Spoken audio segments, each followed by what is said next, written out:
ये 2020 का पढ़े लिखा बनाया रखे और कई काम 2015 को दिया तब चलता था बुलवा जा।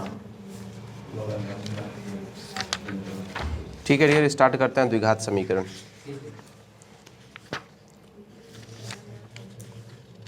द्विघात समीकरण मानक रूप पूर्ण वर्ग बनाकर हल करना, फिर उसके बाद श्रीधराचार्य विधि। चलो चलो जी, हम लोग समझते हैं पहले इसके बारे में, ठीक है।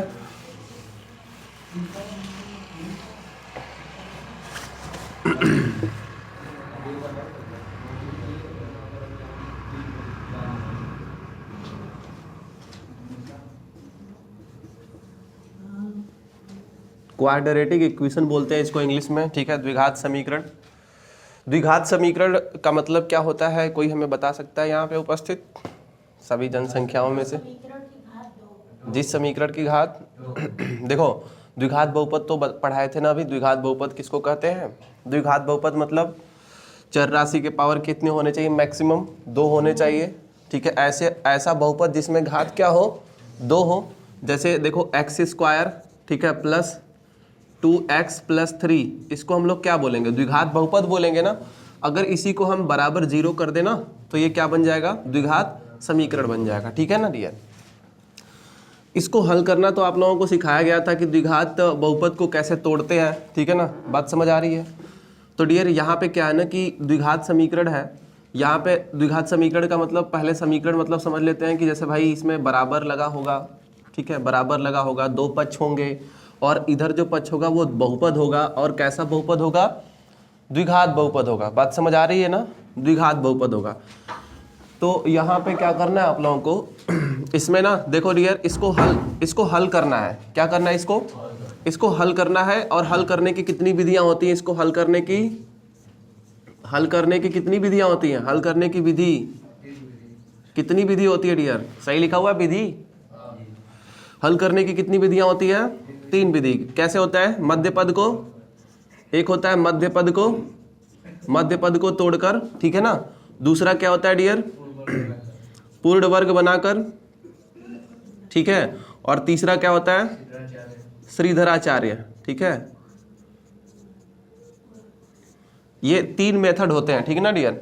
इसमें ये वाला कट चुका है ना, पूर्ण वर्ग बनाकर ये कट चुका है, बस इसको पढ़ना है और इस वाले को पढ़ना है, ठीक है ना डियर। तो हम लोग स्टार्ट करते हैं, ठीक है, कि हल करने की विधि, फिर पूर्ण वर्ग बनाकर ये वाला पूरा सिस्टम देखते हैं, ठीक है ना। स्टार्ट करें। देखो इसमें जैसे क्या है ना कि यहाँ पे थोड़ा सा समझते हैं। कोई ऐसा क्वेश्चन लेते हैं जो अच्छे से आराम से टूट पाए। x² + 5x + 6 = मान लो 0 है, ठीक है ना। तो इसको कैसे सॉल्व करेंगे? पहले ये द्विघात समीकरण तो है, और द्विघात समीकरण का स्टैंडर्ड रूप कैसा होता है पहले ये देख लेते हैं डियर। ax² + bx + c, ये द्विघात समीकरण का कौन सा रूप होता है? द्विघात समीकरण का स्टैंडर्ड रूप होता है, ठीक है ना। बात समझ आ रही है? स्टैंडर्ड रूप देखो, x² वाला पद है, x⁻1 वाला पद है और ये कांस्टेंट है। x² के आगे जो भी रहेगा उसको a बोलेंगे, x² का गुणांक बोलेंगे। x के आगे जो रहेगा उसको हम क्या बोलेंगे? x का गुणांक यानी कि b, और जो बचेगा उसको हम लोग कांस्टेंट बोलते हैं, यानी c से रिप्रेजेंट करेंगे, ठीक है ना। बात समझ आ रही है? ठीक है, इतना तो समझ में आ गया। अब इसको कैसे सॉल्व करते हैं ये तो क्लास 9 में भी आपको बताया गया होगा, ठीक है। पहले क्या करोगे? इस 6 का गुणा किस में करते हो? x² वाले में, ठीक है ना। तो गुणा करोगे तो कितना हो जाएगा? 6x², यही आएगा ना। अब 6x² में 6 को इस तरीके से तोड़िए कि 5 आना चाहिए जोड़ने और घटाने पे। तो 6 को तोड़ोगे तो 3, और देखो कितने फैक्टर बनेंगे? 3 और 1 2 बनेगा, 3 दूना के 6 होता है ना। 6 गुणे 1 भी तो होता है कि नहीं होता है? और क्या होता है? बस यही लिख सकते हो, ठीक है। तो एक बात बता दो डियर, क्या इस फैक्टर से 5 आएगा या इस फैक्टर से 5 आएगा? देखो 6 में से 1 घटा देंगे तब भी 5 आ जाएगा ना, और 3 + 2 कर देंगे तब भी कितना आ जाएगा? 5 आ जाएगा। लेकिन इसमें से लेंगे कौन? ये वाला, ये वाला, ठीक है। तो ये ध्यान रहना चाहिए ये कि जिन दोनों को लेते हैं उनका गुणा भी लास्ट में करते हैं। गुणा करने पर देखो ये -6 आ रहा है, इसको गुणा करने पर +6 आ रहा है। यहाँ पे प्लस है या माइनस है? तो प्लस है, तो कौन सा सही होगा? ये वाला ना। तो इस बात को भी ध्यान में रखना है, ठीक है। तो यहाँ पे हम लोग लिख देंगे x², और ठीक है इसको हम 5 को कैसे तोड़ेंगे? 3x + 2x। देखो इसको गुणा करने पर कितना आ रहा है? 3 दूना के 6, ठीक है। और हमारा 6x² भी तो था लास्ट में। ये देखो इसका इसमें गुणा करने पर 6x² था, इसका इसमें गुणा करने पर 6x² होना चाहिए, और जोड़ने पर कितना होना चाहिए? 5x होना चाहिए, ठीक है। प्लस यहाँ 6 लगा देंगे, इज इक्वल टू 0 हो जाएगा, ठीक है। अब क्या करोगे डियर? इसमें से कितना कॉमन है? इसमें से कॉमन कितना? x को कॉमन ले लो। जब x को कॉमन लोगे तो x से x कट जाएगा, यहाँ पे एक बार x मिलेगा, और इसी x से एक x कट जाएगा, यहाँ पे कितना मिलेगा डियर? 3 मिल जाएगा, ठीक है। प्लस इसमें क्या कॉमन है? 2 कॉमन है। अगर 2 से 2 को काटोगे तो यहाँ पे x मिलेगा, और फिर 2 3 6 मिल जाएगा, इज इक्वल टू 0।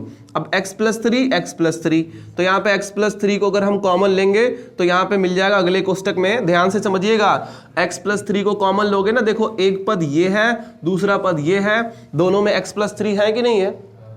ठीक है, जब दोनों में x + 3 है तो x + 3 को कॉमन ले लो, x + 3 से x + 3 कट जाएगा, यहाँ पे x मिलेगा, फिर इससे ये कट जाएगा, फिर यहाँ पे क्या मिल जाएगा? 2 मिल जाएगा, इज इक्वल टू 0, ठीक है।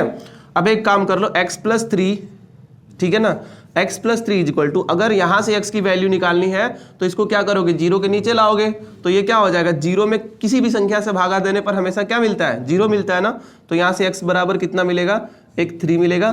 ऐसा एग्जाम्पल हम बहुपद में भी लिए थे, ठीक है ना।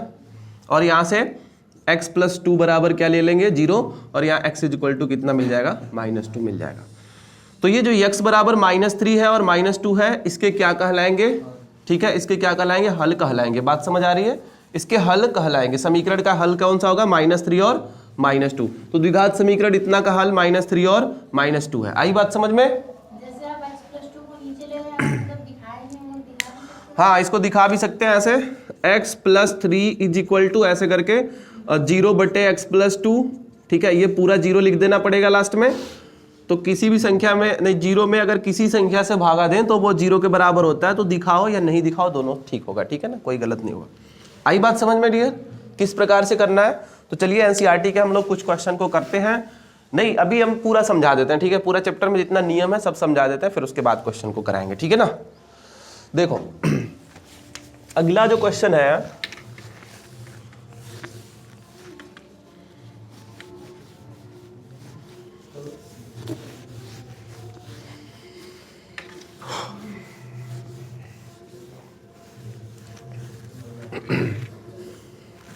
देखो जी,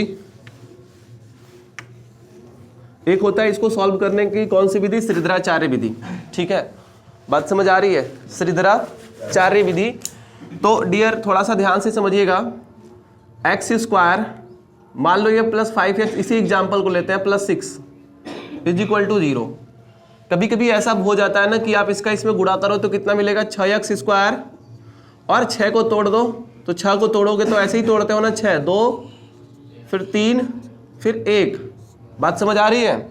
तो इस प्रकार से तोड़ने पर फिर हम जब जोड़ते घटाते हैं तो 5 तो मिल जाता है, लेकिन गुणा करने पर 6x² नहीं मिलता है। ऐसी सिचुएशन बनती है कि जब हम मध्य पद को तोड़कर न लगा पाए, ऐसा सिचुएशन बनता है द्विघात समीकरण में, जब हम मध्य पद को तोड़कर न लगा पाए, बहुत ज्यादा कठिन होने लगता है, तो उस कंडीशन में कौन सी मेथड आता है काम में? श्रीधराचार्य विधि काम में आती है, ठीक है ना। बात समझ में आ रही है? जैसे आप लोग अभी तो कर रहे थे ना आराम से एकदम, कि इसका इसमें गुणा करके फिर इसको 6 को तोड़ के ऐसे जोड़ घटा दे रहे थे, 3x + 2x कर दे रहे थे, फिर सब अच्छे से मिल जा रहा था, x की वैल्यू निकल जा रही थी, ठीक है ना। कुछ क्वेश्चन ऐसे होंगे जिसमें ऐसा हो ही नहीं पाएगा, ठीक है, आप समझ ही नहीं पाओगे, तो उस कंडीशन में श्रीधराचार्य विधि काम में आती है, ठीक है ना। बात समझ आ रही है? ठीक है डियर। तो देखो श्रीधराचार्य में फार्मूला जो होता है थोड़ा सा समझ लेते हैं। क्या होता है श्रीधराचार्य में मूल ज्ञात करने का फार्मूला? जैसे देखो, अगर कोई द्विघात समीकरण ax² + bx + c बराबर 0 है, तो x इज इक्वल टू क्या होता है? बताओ, कोई बता सकता है? कोई बता सकता है हमें? यहाँ पे क्या होता है? -b प्लस और माइनस रूट में d/2a, यही होता है फार्मूला, ठीक है। और d बराबर क्या होता है dear? d is equal to b square minus 4ac, और डी को क्या बोलते हैं, विविक्त कर, यही बोलते हैं ना डियर डी को। अब समझिएगा थोड़ा ध्यान से, बहुत मस्त है, समझ में आएगा अच्छे से एकदम। x बराबर minus b plus minus root में d बाई 2a, और d बराबर होता है बी स्क्वायर माइनस 4ac। ठीक है, अब आपको ऐसे क्वेश्चन दे देगा और पूछेगा बताइए मूलों की प्रकृति क्या है, या जो हल है वो कैसे हल है। अच्छा, जो आंसर आपका आया था अभी कुछ देर पहले वो कैसा था, -3 आया था और x इक्वल टू कितना आया था, -2 आया था। तो बताओ ये कौन सी संख्या है, वास्तविक संख्या है ना, कि वास्तविक संख्या में कौन सी संख्या है, परिमेय है कि अपरिमेय है, परिमेय है ना। अपरिमेय संख्या किसको बोलते हैं, रूट के अंदर अगर 3 आ जाए, रूट के अंदर अगर 5 आ जाए, रूट के अंदर अगर 7 आ जाए, ठीक है, रूट के अंदर ऐसी संख्या आ जाए जिसका क्या कर पाए हम लोग, पूर्ण वर्ग ना हो पाए, इसको हम बाहर नहीं निकाल पाए, तो ऐसे नंबर को हम लोग क्या बोलते हैं, अपरिमेय संख्या बोलते हैं। तो थोड़ा सा ध्यान से समझोगे तो बहुत मत समझ में आएगा, बात मत करो जी। देखो इधर, अब देखो ध्यान से, जैसे x equal to minus b plus minus root में d बाई 2a है ना, बताओ ये भी क्या होगा, कोई संख्या होगी, ये भी कोई संख्या होगी, लेकिन जो आपका जो यक्स है ना, यक्स जो है ये वाला चीज, ये किस पे डिपेंड करेगा कि ये वास्तविक होगा कि काल्पनिक होगा, इसी रूट में d पर डिपेंड करेगा ना। चलो एक मिनट थोड़ा सा ध्यान से समझिएगा, जो d की वैल्यू है ना, थोड़ा सा ध्यान से समझो, ये रूट में d लिखा हुआ है, किस में d लिखा हुआ है, रूट में d लिखा हुआ है। अगर d की वैल्यू, ध्यान से समझिएगा, रूट के अंदर अगर बताओ रूट के अंदर d की वैल्यू 7 आ गई तो ये पूरा कौन सी संख्या बन जाएगा, इधर देखो, ये रूट में d है ना, तो रूट ऐसे ही रहने दो और d की वैल्यू मान लो 7 है, 7 इसमें रखोगे तो क्या आप इसको सॉल्व कर पाओगे अच्छे से, नहीं कर पाओगे। ठीक है, ये एक कौन सी संख्या है, अपरिमेय संख्या है। ठीक है, इसका मान कैसा आएगा, दशमलव के बाद दूर तक जाएगा और रिपीट नहीं करेगा, बात समझ आ रही है ना, तो इसको हम अपरिमेय बोलेंगे। तो डियर अगर अपरिमेय संख्या में किसी भी संख्या को जोड़ दो या घटा दो तो वो कौन सी संख्या बनती है, कौन सी संख्या बनती है, अपरिमेय ही तो बनेगी ना हमेशा। बात समझ आ रहा है कि नहीं आ रहा है। तो यहाँ पे थोड़ा ध्यान दीजिएगा आप लोग, यदि d का जो मान है ना d, ठीक है, यहाँ पे d की वैल्यू क्या लिख देते हैं डियर, एक minute, b square minus d square equal to, यहाँ पे देखना ध्यान से, d का मान एक बार 0 के बराबर ले लो, d का मान 0 से छोटा ले लो, d का मान 0 से बड़ा ले लो। ठीक है, 0 से बड़ा के केस में 2 कंडीशन हो सकती है, जब पूर्ण वर्ग थोड़ा बड़ा लिखते हैं डियर, समझिएगा, बहुत इंपॉर्टेंट है, बहुत मस्त समझ में आएगा। इधर जगह है ना यहाँ तक, ठीक है, थोड़ा सा ध्यान से समझो सभी लोग, लास्ट एकदम, इसके बाद बस क्वेश्चन लगवाना स्टार्ट करेंगे। ठीक है डियर, देखो, ठीक है, यहाँ पे कुछ गुणधर्म लिखवाते हैं नोट टाइप में, नोट टाइप में d जो है वो 0 के बराबर हो सकता है, ठीक है, d का मान 0 से छोटा हो सकता है, d का मान 0 से बड़ा हो सकता है। तो 0 से बड़ा के कंडीशन में दो चीजें देखेंगे हम लोग, ठीक है ना, एक जब पूर्ण वर्ग हो, ठीक है, और जब पूर्ण वर्ग, अच्छा पूर्ण वर्ग हो, जब पूर्ण वर्ग न हो। ठीक है डियर, थोड़ा सा ध्यान से समझिएगा, देखना ध्यान से, इसमें क्या होता है ना, यहां पे इस कंडीशन में मूल कैसे होते हैं, मूल समान होते हैं। ठीक है, मूल कैसे होते हैं, ठीक है, एक मिनट यहां पे लिख दे रहे हैं डियर, एक मिनट, ठीक, गड़बड़ हो जाएगा, यहाँ थोड़ा दिखाई दे रहा है ना। ठीक है, देखो d बराबर 0 के कंडीशन में यहां पे लिखेंगे हम लोग, यहां पे लिखेंगे मूल समान, d बराबर 0 के कंडीशन में कैसे, मूल समान, और d का मान जब छोटा हो तो ये मूल क्या लिखेंगे, मूल काल्पनिक। ठीक है, अभी इसको समझा रहा है अच्छे से। और d का मान क्या होगा, 0 से बड़ा, तो इसमें 2 कंडीशन होंगी, एक जब पूर्ण वर्ग होगा, पूर्ण वर्ग होगा, एक पूर्ण वर्ग नहीं, ठीक है, होगा। देखो जब पूर्ण वर्ग होगा तो उस कंडीशन में मूल क्या होंगे, ठीक है, मूल अपरिमेय नहीं परिमेय होगा, और इसमें क्या होगा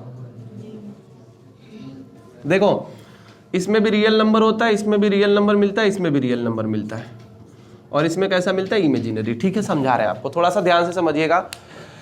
ठीक है, ये समझ में आ गया तो फिर मजा आ जाएगा। ठीक है ना, 1-2 नंबर तो ऐसे बना ले जाओगे ऑप्शनल वाला। ठीक है, देखो d = 0, d का मान 0। अब कैसे d क्या होता है थोड़ा समझिएगा। यहाँ पे आपको क्वेश्चन मिलेगा ax² प्लस ऐसे bx प्लस c बराबर 0।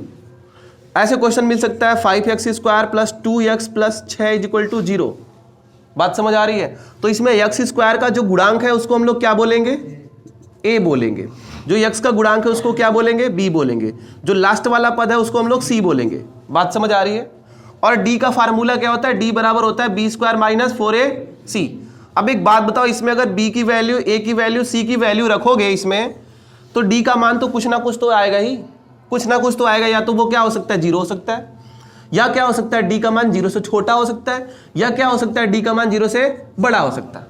बताओ जी, अगर इस वाले मान में b² - 4ac में अगर हम d का ये जो है ना a का मान, b का मान, c का मान, तीनों मान अगर इसके अंतर्गत भरे हम, तो जो d की वैल्यू है वो क्या हो सकती है, या तो 0 हो सकती है, या तो 0 से छोटा हो सकती है, या तो 0 से बड़ा हो सकती है। यही 3 केस बनेंगे कि नहीं बनेंगे?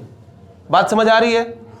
और एक बात बता दो, जब d का मान 0 के बराबर होगा तब क्या होगा, d का मान 0 से छोटा होगा तब क्या होगा, और d का मान जब 0 से बड़ा होगा तब क्या होगा। थोड़ा सा ध्यान से समझिएगा। ये जो आपका फार्मूला है x = -b plus minus root में b² - 4ac बाई 2a, और 4ac यहाँ पे मत रहने दो, यहाँ पे केवल d रहने दो, कोई दिक्कत? अब डियर अगर एक बात बताओ, d का मान अगर 0 रखोगे तो ये पूरा 0 हो जाएगा ना, हो जाएगा कि नहीं हो जाएगा? तो थोड़ा सा समझिएगा, d का मान जब 0 रखेंगे तो ये पूरा 0 हो जाएगा। उस कंडीशन में मूल कैसे मिलते हैं, समान मिलते हैं। अब मूल समान मिलते हैं, इसका क्या मतलब है ये भी मैं आपको समझा रहा हूँ। d का मान जब 0 से छोटा होगा, इसका मतलब समझ लो, उसके बाद ये और ये और ये समझा देते हैं। d का मान जब 0 से छोटा होगा उस केस में यहाँ पे वैल्यू कैसी रखी जाएगी, -7 हो सकती है। d का मान कभी कभी देखो सॉल्व करोगे तो आ जाएगा -5। d का मान कभी कभी बताओ जी, ये 5 यहाँ पे रख दो, यहाँ पे 2 रख दो, यहाँ पे ऐसे करके इसको सॉल्व करोगे तो वो यही ना होगा, या तो 0 से छोटा आएगा, या तो बड़ा आएगा, या तो 0 के बराबर होगा। यदि 0 से छोटा आया तो इसमें d का मान रखा जाएगा कि नहीं रखा जाएगा? जब रखोगे तो d का मान अगर छोटा कोई भी 0 से छोटा, मतलब -7 रख दो, -5 रख दो, -2 रख दो, तो ये बताओ कौन सी संख्या बन जाएगी? रूट के अंदर कोई भी अगर माइनस के साथ संख्या आती है तो उसको हम लोग क्या बोलते हैं, काल्पनिक संख्या बोलते हैं ना। अभी नंबर सिस्टम में पढ़ाया है ना, पहला वाला जो वीडियो डाले हैं उसमें, ठीक है, 1 घंटे का वीडियो है, उसमें पूरा अच्छे से बताया संख्या के बारे में, ठीक है ना। तो रूट के अंदर अगर कोई भी संख्या अगर माइनस के साथ है तो उसको हम लोग क्या बोलेंगे, काल्पनिक संख्या बोलते हैं ना, ये बात ध्यान देना। तो d का मान यदि 0 से छोटा होगा तो मूल कैसा होगा, काल्पनिक होगा। बात समझ आ रही है? अगर d का मान 0 से छोटा तो उसको हम बोलेंगे मूल काल्पनिक है, ठीक है। एक कंडीशन समझ में आया कि नहीं आया बताओ जी? अगर d का मान 0 से छोटा तो मूल कैसा होगा, काल्पनिक होगा। ऑप्शनल क्वेश्चन ऐसा आता है, 1-2 नंबर में आएगा, ऐसे क्वेश्चन दे देगा आपको। देखो ऐसे देगा 5x² प्लस 2x प्लस 6 = 0, पूछेगा कि बताओ इसके मूल कैसे हैं, काल्पनिक है कि वास्तविक है कि परिमेय है कि अपरिमेय है। बात समझ आई? तो आपको क्या करना पड़ेगा, आपको a निकालना पड़ेगा, b निकालना पड़ेगा और c निकालना पड़ेगा, जो कि बहुत आसान है कि नहीं है बताओ? बस आपको d बराबर b² - 4ac एक मशीन है, इसी के अंदर भर देना पड़ेगा, वो अपने आप बता देगा कि क्या है, ठीक है ना। अगर d का मान 0 से छोटा है तो तुरंत इस चार्ट में जाओ और सोचो यार d का मान 0 से छोटा है तो मूल कैसे होने चाहिए, काल्पनिक होने चाहिए। बात समझ आई? अपने सोच सकते हो यार x = -b plus minus root में d/2a है, x की वैल्यू तभी वास्तविक मिलेगी जब ये वाली चीज क्या होगी, वास्तविक होगी। अब अब बताओ अगर ये चीज काल्पनिक हो गया तो इसमें कुछ भी जोड़ लो, ये सब पूरा काल्पनिक आएगा कि नहीं आएगा? तो बस ये जान लो कि d का मान यदि 0 से छोटा है तो उस कंडीशन में मूल कैसे मिलेंगे, काल्पनिक मिलेंगे। बस ये तो समझ में आ गया कि नहीं आ गया? ठीक है, आगे बढ़ते हैं। ठीक है, अब देखना जरा ध्यान से। मान लो अगर इसी में ये सब रखते हो पूरा डाटा, और डाटा रखने के बाद इसका मान 0 आ जाता है, तो 0 आने का मतलब क्या है, 0 अगर आ गया, सपोज दैट 0 आ गया, तो उस कंडीशन में हम क्या बोलेंगे, मूल समान है। और मूल समान का मतलब क्या होता है, अभी आप लोगों ने ऐसा क्वेश्चन को सॉल्व किया था, ये था आपका 5x² ने ये x² प्लस, देखना एक क्वेश्चन ले लेते हैं, x+2 का होल स्क्वायर को जरा तोड़ो तो x² प्लस 4 प्लस 2x, यही होगा ना। मान लो इसको मिटा देते हैं, इसको मिटा देते हैं। ये कोई क्वेश्चन है जैसे x² plus 2x plus 4 is equal to 0, ठीक है, यही है, बात समझ आ रही है। इसका d निकाल के चेक करो, इसका d निकाल के चेक करो, क्या मिलेगा आपको, b², b की जगह पे क्या रखोगे 2, यही ना होता है b का गुणांक, तो यहां पे कितना हो जाएगा 2 का स्क्वायर माइनस 4 गुणे a की वैल्यू, एक minute, b² minus 4ac, b² minus 4ac c, तो यहाँ पे तो फिर 0 माइनस में मिलने लगेगा ना। और एक मिनट, यहाँ का मूल जो है समान मिल रहा है, एक मिनट इसको देखो जरा, तो इसको हम लोग क्या लिख सकते हैं, ये हो जाएगा x² प्लस 2 का स्क्वायर प्लस, यहाँ गलत है, थोड़ा सा गलत है, ये हो जाएगा a² प्लस b² प्लस ये 4x रहेगा, तब सही रहेगा, यहाँ पे 4x बनाना पड़ेगा, तोड़ने में गलती हुई है डियर, x+2 का होल स्क्वायर को गलत तरीके से तोड़ दिए, x² प्लस इसको तोड़ेंगे इतना होगा 2 का स्क्वायर प्लस 2 गुणे a गुणे b, ऐसे होता है ना। तो अब बताओ, मान लो ये क्वेश्चन मान लो आपको मिल गया ऐसे मिल गया, x², थोड़ा सा ध्यान से समझिएगा, प्लस 4x प्लस 4 ऐसे मिल गया, और बराबर किसी ने 0 दे दिया और बोला कि बताओ इसके मूल कैसे होंगे, तो आप लोग क्या करोगे, d is equal to b², तो b क्या होता है, यही ना, तो ये 4 का स्क्वायर कर दोगे माइनस 4 गुणे a का मान कितना है 1 ना, 1 गुणे c की वैल्यू कितनी है 4 है, तो ये हो जाएगा 16 माइनस 16 इज इक्वल टू 0, तो कितना आया 0 ना। तो इसके मूल कैसे होंगे, समान होंगे। अब मूल समान होने का मतलब क्या है, चलो इसको भी समझा देते हैं कि मूल कैसे समान होंगे, ठीक है। अगर d बराबर 0 आ गया तो मूल समान, मूल होता क्या है और समान क्या है, ये चीज समझाते हैं, ठीक है ना। चलो देखो, इतना तो पता चल गया कि d बराबर 0 है, मूल समान होंगे, ठीक है ना। अब देखो कैसे मूल समान होते हैं, इसको यहां से इसको तोड़ दो, तो ये हो जाएगा x² plus 2x plus 2x plus 4, यही होगा ना, होगा कि नहीं होगा, बताओ मध्य पद को, x को कॉमन ले लो, x+2, अगले कोष्टक में 2 को कॉमन ले लोगे, x+2, होगा कि नहीं होगा, बताओ जी। x+2 एक कोष्टक में, एक कोष्टक में x+2 बराबर, यहां से x का मान -2 मिला, यहां से भी x का मान क्या मिलेगा आपको, बताओ जी। देखो समझो, यहां पे दोनों मूल समान मिले कि नहीं मिले, तो बिना क्वेश्चन को सॉल्व किए आप बता सकते हो कि इसके दोनों मूल समान होंगे, अलग अलग होंगे, बात समझ आ रही है।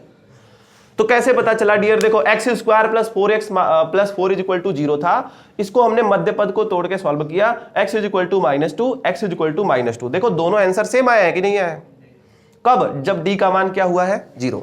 तो ऐसा क्वेश्चन जिसमें d का मान 0 हो, उस कंडीशन में हम लोग क्या बोलते हैं, मूल कैसे होंगे, समान होंगे। आ गई होगी बात समझ में, ठीक है ना, ठीक है, ये भी समझ में आ गया, ये भी समझ में आ गया, अब इस पे चलते हैं, बात समझ आ रही है, ठीक है। ठीक है, थोड़ा मिटा लेते हैं, तब उसके बाद काम करते हैं। कितना है,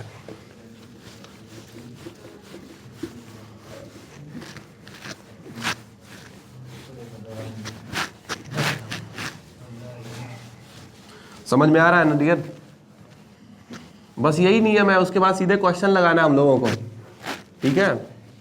वीडियो चल रहा है हमारा एकदम बढ़िया से, झकास, ठीक है।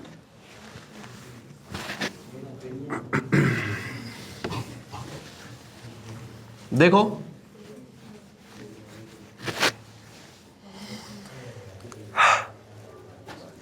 d का मान क्या है डियर, d का मान जब 0 से बड़ा हो, d का मान 0 से बड़ा हो। अब बताओ फार्मूला क्या होता है आपका श्रीधराचार्य का, x is equal to -b plus और माइनस रूट में d बाई 2a, यही होता है ना। अब बताओ इसका जो मान है, ये चीज इसको पकड़ के पूरा उठा के इधर लाते हैं, आओ बच्ची, इधर आएगा, ये रूट में कितना हो जाएगा d, ठीक है। अब इसके अंतर्गत दो वैल्यू भर सकते हैं, या तो 0 से क्या होगा, 0 से बड़ा, या तो 0 से बड़ा, दोनों कंडीशन में 0 से बड़ा है ना। 0 से बड़ा। अब या तो पूर्ण वर्ग भरो या पूर्ण वर्ग न हो। क्या हो? पूर्ण वर्ग न हो। इसका मतलब जब पूर्ण वर्ग भरेंगे तो क्या भर सकते हैं? सोचो आप, देखो ध्यान से इधर।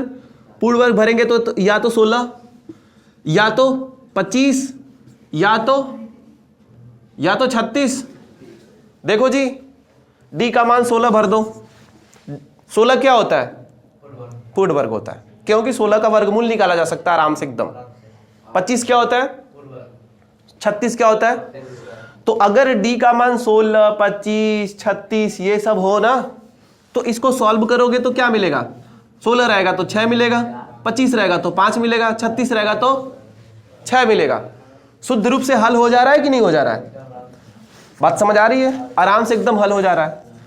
तो उस कंडीशन में मूल कैसे होंगे? परिमेय होंगे। और अपरिमेय वाला केस समझाते हैं। ठीक है, ये परिमेय हो गया। और अपरिमेय वाला केस, अपरिमेय का मतलब क्या होता है डियर? अपरिमेय मतलब ये मूल, अगर देखो डी का मान पूर्ण वर्ग न हो तो रूट के अंदर 3 रख दो। डी का मान जब 3 आया है, 0 से बड़ा है और पूर्ण वर्ग नहीं है। 3 0 से बड़ा है कि छोटा है? 12 पटाखा से। डी का मान क्या है? 3 0 से बड़ा है छोटा है? छोटा बोल रहे हो आप? ये 3 छोटा है? बेइज्जती करा रहे हो यार। डी का मान क्या है? 3 0 से बड़ा है ना, तो 0 से बड़ा यहाँ पे कोई देखो 0 से बड़ा है लेकिन पूर्ण वर्ग नहीं है। यहाँ पे देखो, यहाँ पे 5 रख दो, ये पूर्ण वर्ग है? 0 से बड़ा है ना। ये बताओ 7 रख दो, ये 0 से बड़ा है ना, पूर्ण वर्ग नहीं है। तो ये बताओ, इसको आप लोग सॉल्व कर सकते हो? इसका जो डेसिमल एक्सपेंशन होगा, दशमलव प्रसार कैसा होगा? अनंत तक जाएगा।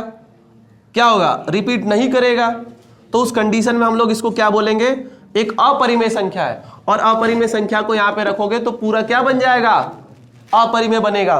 तो ये याद रखना, डी का मान यदि 0 से बड़ा हो तो 2 केसेस बनेंगे, या तो पूर्ण वर्ग हो कि नहीं हो। आप चेक करना, अगर पूर्ण वर्ग होगा तो परिमेय, अगर पूर्ण वर्ग नहीं होगा तो अपरिमेय। डी का मान 0 से छोटा होगा तो उस कंडीशन में मूल काल्पनिक, डी का मान 0 से बराबर होगा तो मूल समान होंगे। ये सब ना, ये जो डी में रख के चेक करने की व्यवस्था है, ठीक है, इसके अंतर्गत आप ऑप्शनल क्वेश्चन अगर मिलता है तो आप इससे आराम से कर ले जाओगे। पूछेगा कि बताओ इस क्वेश्चन का मूल कैसा है, वास्तविक है कि काल्पनिक है, परिमेय है कि अपरिमेय है, ठीक है ना। तो बस इसे डी में भर के आप आराम से चेक कर लो, मजा आ जाएगा। ठीक है, आई बात समझ में? ठीक है डियर, अब बस क्वेश्चन को सॉल्व करते हैं। डी निकालने तो आ ही जाएगा आप लोगों को। कैसे निकालना है? डी का फार्मूला क्या होता है?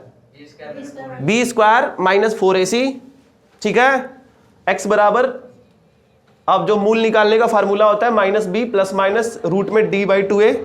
अब इसको क्वेश्चन सॉल्व कराएंगे तो समझ में आएगा। एक बार प्लस चिन्ह लेंगे तो एक्स के मान निकलेगा, एक बार माइनस चिन्ह लेने पर निकलेगा। ठीक है ना, आया समझ में कि नहीं? ठीक है, अब आगे बढ़ते हैं डियर। कार्यक्रम की अगली कड़ी में अगला सवाल दे दो हमको।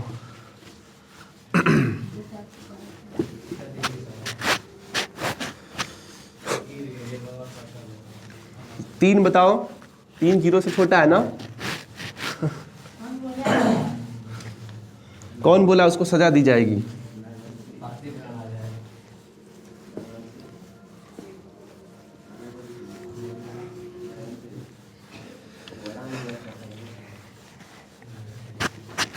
ठीक है डियर, देखो आगे बढ़ते हैं ना।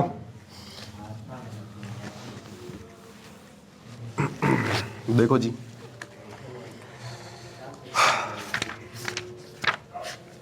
समय कितना हुआ? 6:55।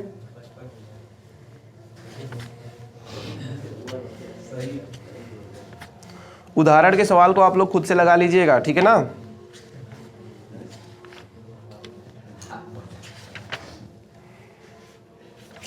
पूरा कॉन्सेप्ट बता दिए, सीधे क्वेश्चन लगाना हम लोग को। अब चलो देखो जी, क्या करा, देखो जी, जांच कीजिए कि क्या निम्नलिखित निम्न द्विघात समीकरण है। बहुत सिंपल है ये। x + 1 का होल स्क्वायर बराबर 2 कोष्टक में x - 3, ये क्वेश्चन है। कौन सा क्वेश्चन है डियर? प्रश्नावली 4.1 का पहला सवाल। और कौन सा? NCERT का, ठीक है ना। x + 1 का whole square is equal to 2 कोष्टक में x - 3। बताओ, ये पूछा है क्वेश्चन में कि ये जो है वो एक द्विघात समीकरण या क्वाड्रेटिक इक्वेशन है या नहीं है। तो इसको आराम से तोड़ोगे ना, ऐसे आराम से तोड़ो। x² + 1 + 2 गुणे 1 गुणे x हो जाएगा कि नहीं हो जाएगा? फार्मूला जानते हो ना a+b का होल स्क्वायर का, कि ये भी नहीं याद है? इसका गुणा इसमें करेंगे तो 2x और इसका गुणा इसमें करेंगे तो -3 गुना के 6, ये हो जाएगा x स्क्वायर प्लस ये हो जाएगा 2x, ये 1 अभी बच रहा है ना, और इसको इधर से 2x देखो जी कट गया, ये is equal to 2x minus 2x से 2x क्या हुआ? कट गया। और ये बता दो जरा, x स्क्वायर ये +1 इधर आएगा तो +6 is equal to 0, x square ये +7 इज इक्वल टू 0। ये द्विघात समीकरण है कि नहीं है? कौन बताएगा इसमें से? बताओ जी आप, ये द्विघात समीकरण है कि नहीं है? आयुषी बताओ, ये द्विघात समीकरण है कि नहीं है? बताओ कैसे?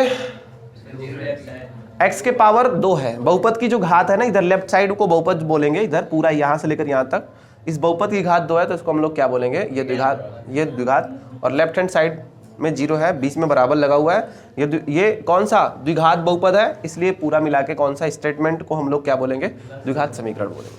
ठीक है, पावर में 2 होना चाहिए x के, ठीक है, बस ये हो जाएगा द्विघात। ठीक है ना? ठीक है, मिटाते हैं इसको, समझ में आया ना? अब बाकी आप लोग खुद से कर लीजिएगा। इसमें कुल मिला के कितने क्वेश्चन हैं?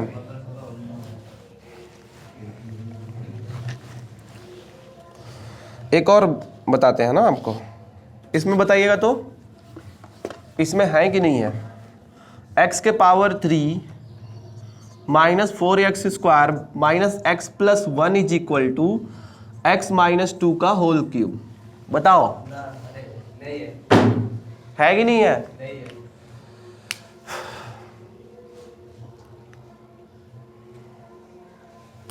बस देखो जी, इधर x के पावर 3 है ना, इसको अभी रहने दो, इसको मत तोड़ो, बस इसी को तोड़ दो। तोड़ोगे तो क्या मिलेगा? x का cube a cube minus b cube, a cube minus b cube का मतलब 2 का क्यूब 8 हो जाएगा, -3 गुणे पहला वाला गुणे दूसरा वाला, अब कोष्टक में x माइनस 2।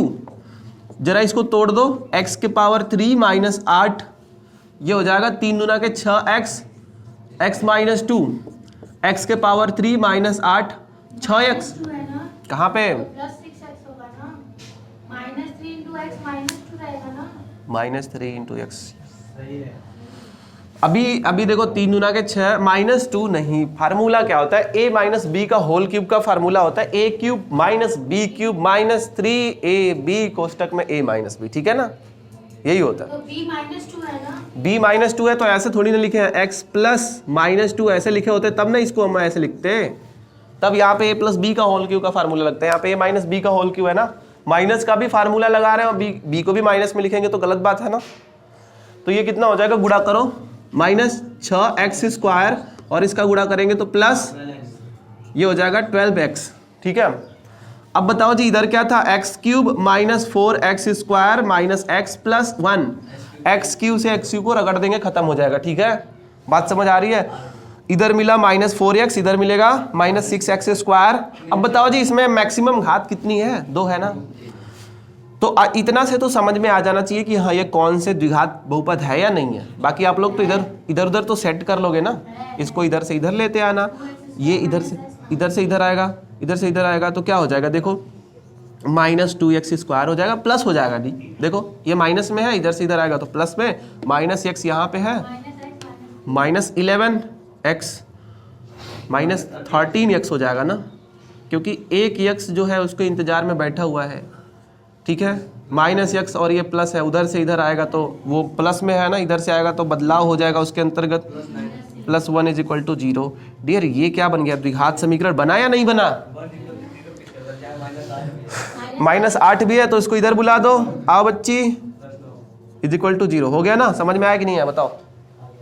ठीक है, द्विघात है कि नहीं है?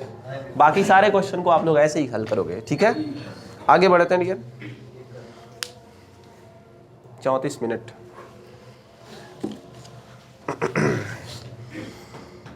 चलो क्वेश्चन आगे बढ़ाते हैं हम।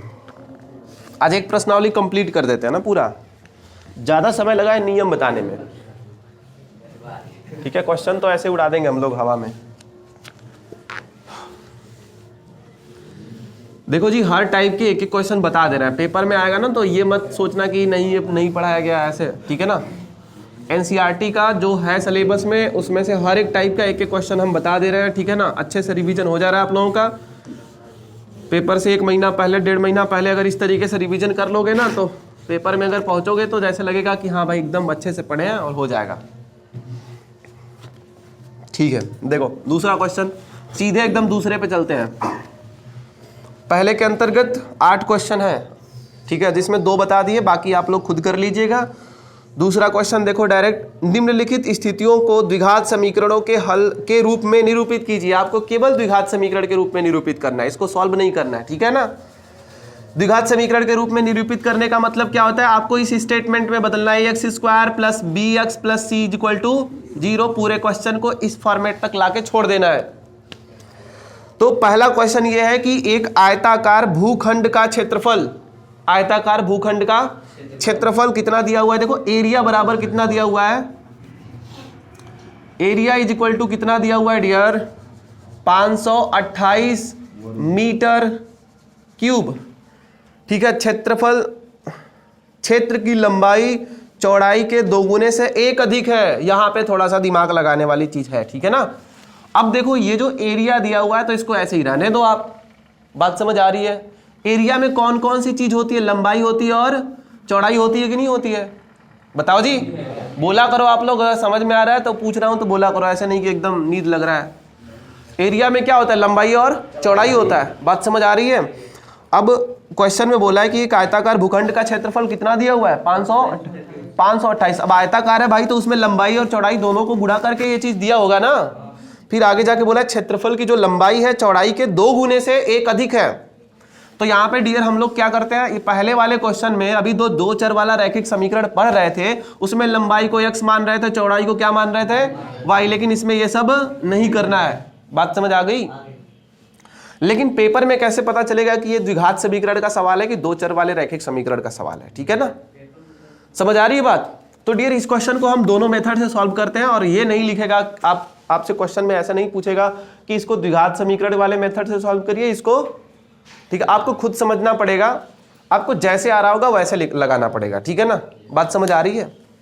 अब डियर ये जो चैप्टर है वो द्विघात समीकरण का चल रहा है, इसलिए हम द्विघात समीकरण के मेथड से ही लगाएंगे, ठीक है। लेकिन पेपर में अगर ये नहीं पूछेगा पार्टिकल, ये एकदम पूरी तरीके से ऐसा नहीं पूछेगा कि नहीं द्विघात समीकरण से ही लगाओ, तो आप जैसे आ रहा है उसको वैसे लगा दोगे, गलत नहीं होगा, ठीक है ना।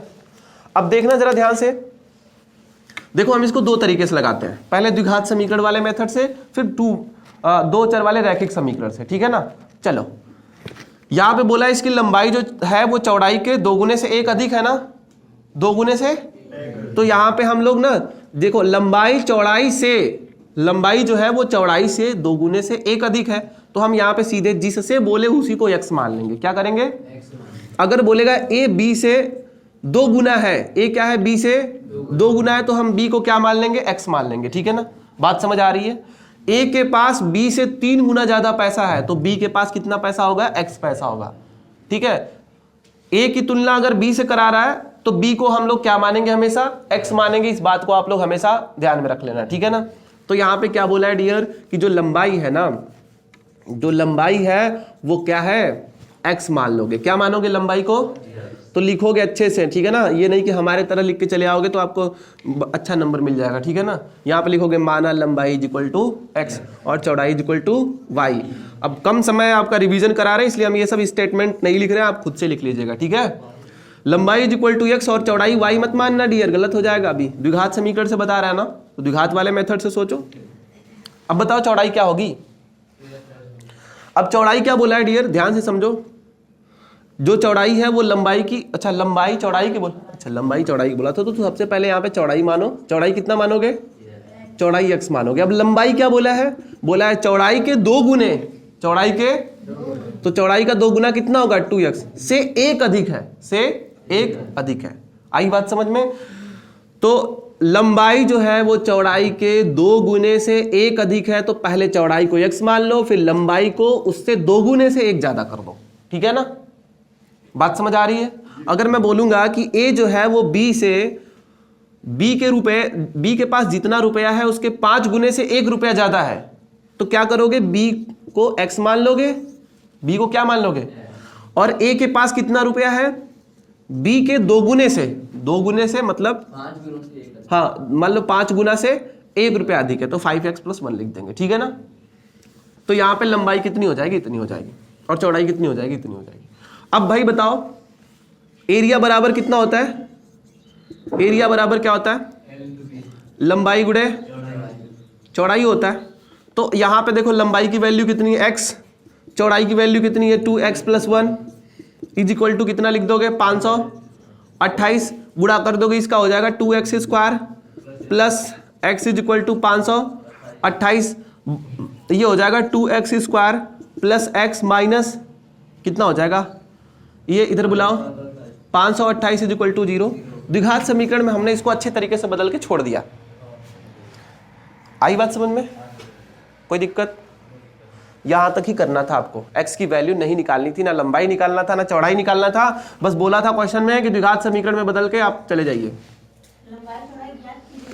कहाँ बोला है बच्ची, अच्छा लंबाई चौड़ाई ज्ञात कीजिए, अच्छा ऊपर क्या लिखा हुआ, निम्नलिखित स्थितियों को द्विघात समीकरण के रूप में निरूपित कीजिए। अच्छा वो नीचे लिख दिया है कि इसके भूखंड की लंबाई और चौड़ाई भी ज्ञात कीजिए। चलो हमको तो मजा आ गया था कि इतने पे ही छोड़ना है, अभी इसको लंबाई और चौड़ाई भी निकालनी पड़ेगी, लेकिन ऊपर क्वेश्चन में लिखा था कि केवल क्या करना है, इसको द्विघात समीकरण में बदल के ही छोड़ना है। दूसरे मेथड से सॉल्व करने जा रहे हैं हम, ठीक है। 528 को तोड़ो, 528 को गुणा 2 में करो, कितना मिलेगा, कोई बताएगा मुझे, 1056। इसको तोड़ो कैसे, कैसे बताओ, इसको कैसे सेट करें, यहाँ पे 33 और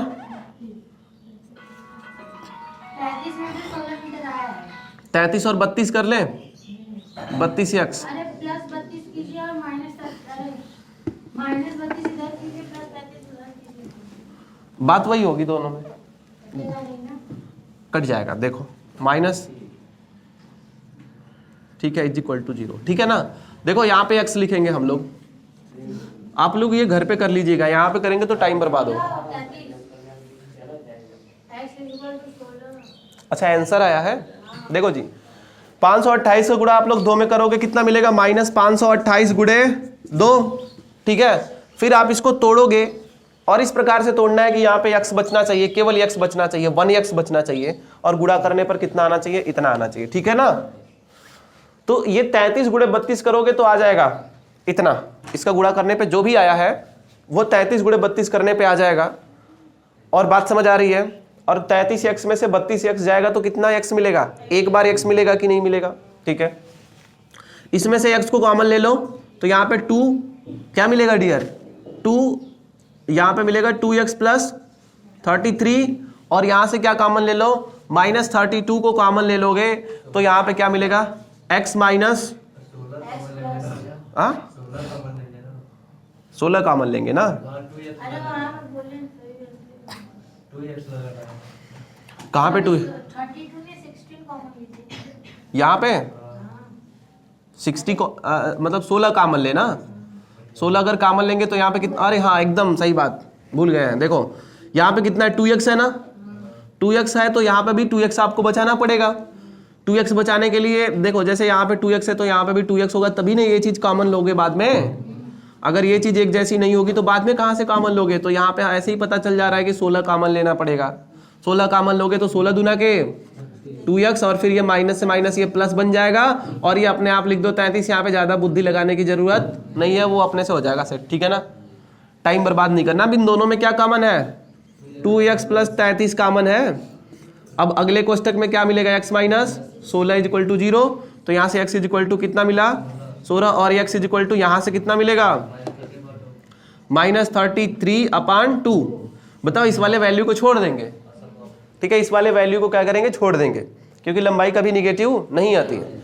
x = 16 लेंगे, और 16 की वैल्यू, अगर x का मान 16 मतलब क्या, x क्या माने थे, तो यहाँ पे चौड़ाई कितना हो जाएगा, चौड़ाई = 16, और लंबाई बराबर कितना मिलेगा, 16 दूना के 32 1 33, क्या मीटर आया है ना, ठीक है। आई बात समझ में, ठीक है डियर।